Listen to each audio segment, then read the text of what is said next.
It's my pleasure to welcome Rory McIlroy back to the Media Centre. Rory, congratulations on a great start of the season. 2 victories, the AT&T in Pebble Beach and the TPC at Sawgrass. How have you prepared for this week, and how are you feeling coming into the tournament?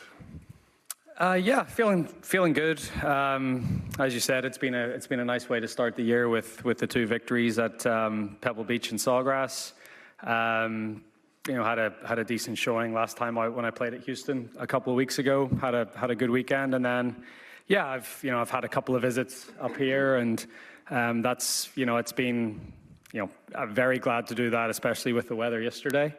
So yeah, it's been a really good sort of lead into it. Spent a week at home and had Michael Bannon over, and we were doing some practice and, played quite a bit of golf and tried to stay as sharp as I could. So, yeah, it's been a good week, and obviously, looking forward to getting this thing going on Thursday. Brilliant, thank you. I will open up for questions. Neil? Yeah, morning, Rory. Just first of all, just check on your elbow, any nagging issues with it? And secondly, at Sawgrass, it was Devil Wears Prada that got you in the mood? Anything you got planned for this? For what? To win. Anything planned for this week? Similarly. Elbow's good. Elbow's good. I got a little bit of treatment on it last week, and it's all good. Yeah, I've gotten into Bridgerton the last. I didn't think I would. I was very against watching it, but Erica convinced me. So we're on a bit of a Bridgerton kick this week. Yeah. Gary? Rory, 6 years ago, you referenced Abe Lincoln, and it was basically talking about the impact of results and that not to be damaged by setbacks, as he had. How has that evolved, your position on looking at things as results, as not being success or failures, but merely outcomes? Yeah, I think, I've, over the course of my career, I feel like I've showed quite a lot of resilience from setbacks. And I feel like I've done the same again, especially, post June last year, and, the golf that I've played since then. And it's something that I'm really proud of. Look, you have setbacks and you have disappointments, but as long as you can learn from them and move forward and try to put those learnings into practice, I think is very, very important. I feel like I've showed that quite a lot over the course of my career. But yeah, look, when you have a long career, like I have had, luckily, you sort of just learn to roll with the punches, the good times, the bad times, knowing that if you do the right work and you practice the right way, that those disappointments will turn into good times again pretty soon. Hey, Rory. You've been working with Bob Rotella for a bit, and I'm just kind of curious, in your words, what he brings to the table for you, how valuable he's been to you, and are there any ways you guys have shifted your approach or altered your approach leading into this week? Yeah, not really. Look, I first met Bob back in 2010. So I've known him for quite a while, 15 years, and we've sort of, we've always chatted, even if we haven't worked officially together. We've always kept in touch. And I think, as Gary was saying there, talking about not getting too much into results and outcomes. We talk about trying to chase a feeling on the golf course. Like, if you're on the golf course, what way do you want to feel when you're playing golf? And that's something that is it's not something that obviously I just do here, but I do every week that I compete. And if I can chase that feeling and make that the important thing, then hopefully the golf will take care of itself. Rory, do you recall coming here for the first time and what you thought of how the golf course suited you and how that has evolved? I mean, did you have a sort of a feeling right away like, wow, this is a place that I'm going to love, or did it take some time, and has that changed? Yeah, I mean, look, when I was just happy to be driving down Magnolia Lane. Like, there was no thought of whether this is going to be good for me or bad for me. It was just an absolute thrill of a lifetime to drive down that lane at whatever it was, 19 years old and, be playing in my first Masters. So I think it's with how I hit the ball, especially back then, I hit the ball a lot more right to left back then. So I felt like it was a golf course tee to green that set up really well for me. And as everyone knows, like this golf course is all about the, around the green shots and on the greens and making sure that you're comfortable with those. But, as I said, like you're going to face shots and putts on this golf course that you don't necessarily face every other week of the year. So that's where I think the most, that's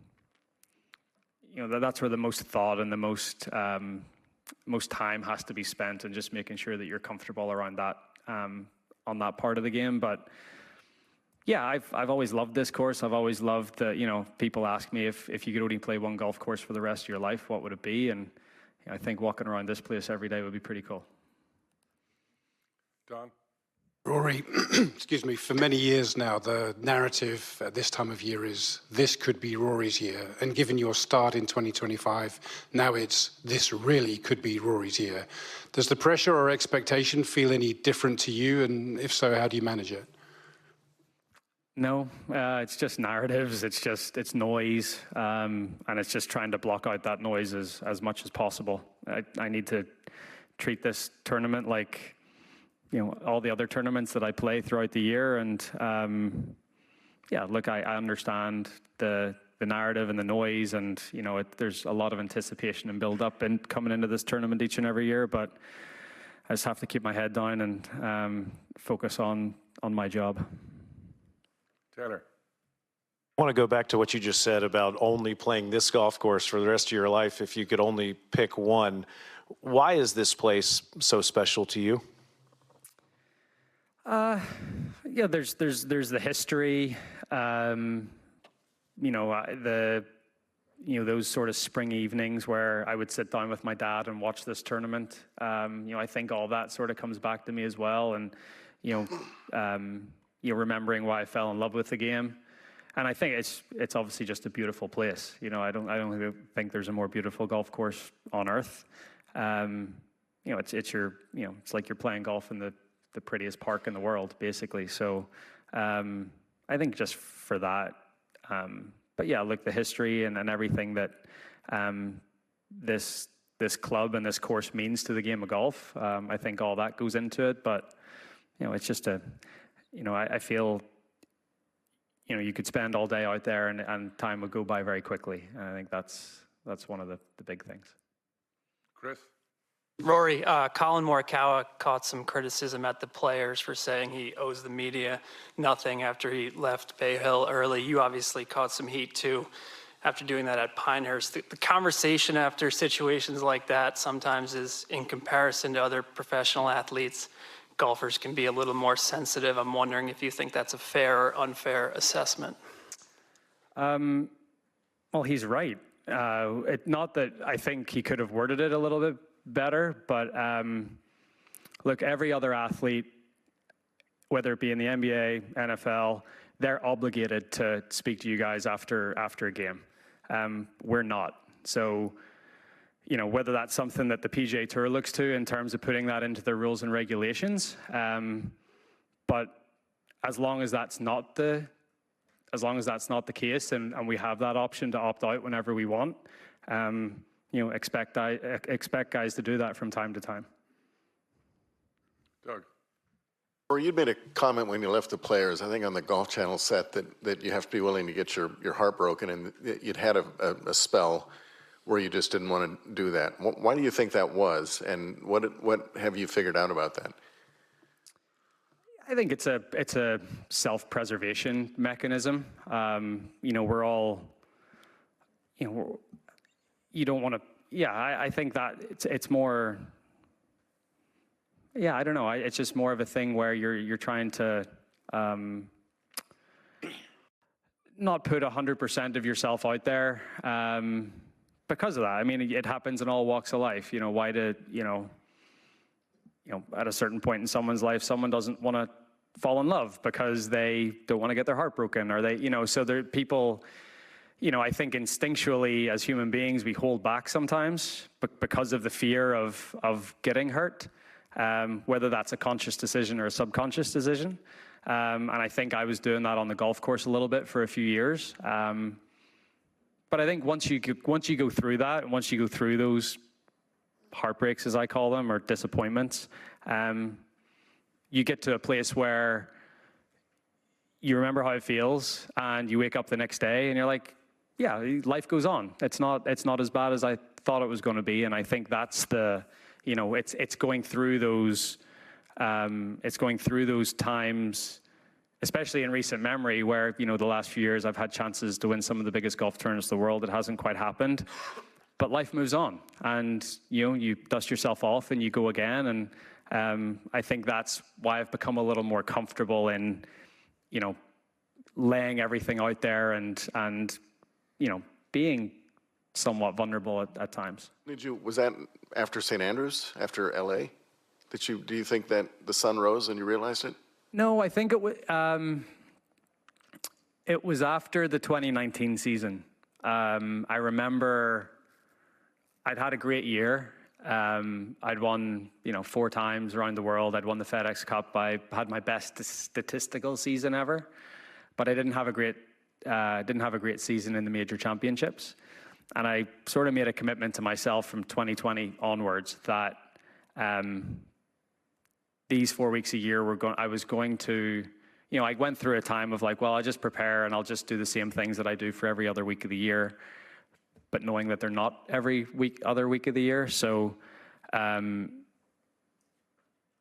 made a commitment to myself to sort of earmark these a little bit more and to give a little bit more of myself in these weeks. And I think if you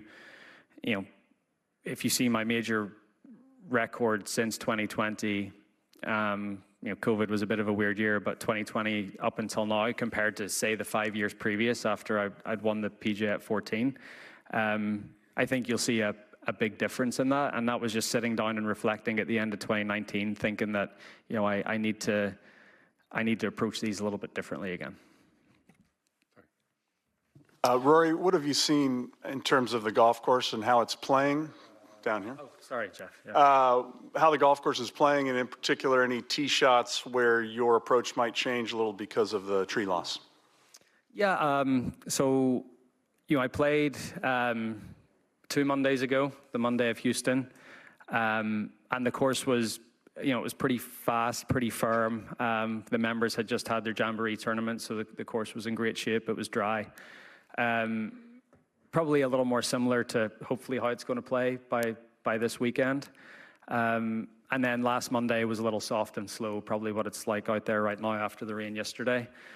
But yeah, I think the biggest thing, I don't think the course plays any differently. You've got the 4 new greens on 1, 8, 15, and 16, which I think everyone saw, the ladies playing here on Saturday, that, those greens always are a little bit firmer, especially 15, for example, watching the ball shoot through that green. But from a tee shot perspective, there's a couple of tee shots that are maybe a little less visually intimidating. Thinking like a tee shot like 10, with a little bit of that tree loss on the left side. Your target there is that that sort of TV or that camera tower down there at the bottom of the hill. You used to not be able to see that, and now you can see that pretty clearly. So, visually it looks like you don't have to turn the ball as much as you used to. There's a little bit more room on the right side of 3 if you want to hit driver up there. There's a couple of overhanging trees that aren't there anymore. But really, apart from that, I think it's pretty much the same. But definitely a couple of tee shots that look a little bit different. Scott.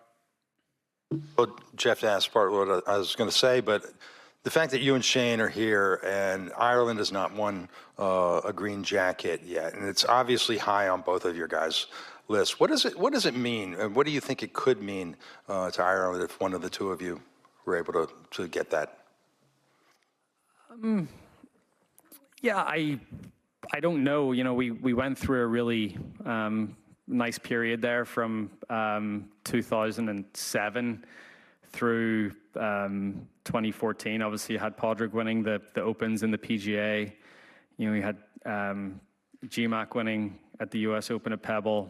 Clarkey at St. George's. You know, I went on my run, and obviously Shane did what he did in 19 at Portrush. So, you know, we've had success in pretty recent memory. So, I don't know. I don't know if it, it's, you're sort of saying that one major may be worth a little more than the other majors. I don't know, but it'd be a pretty big deal, just like all the rest of them were.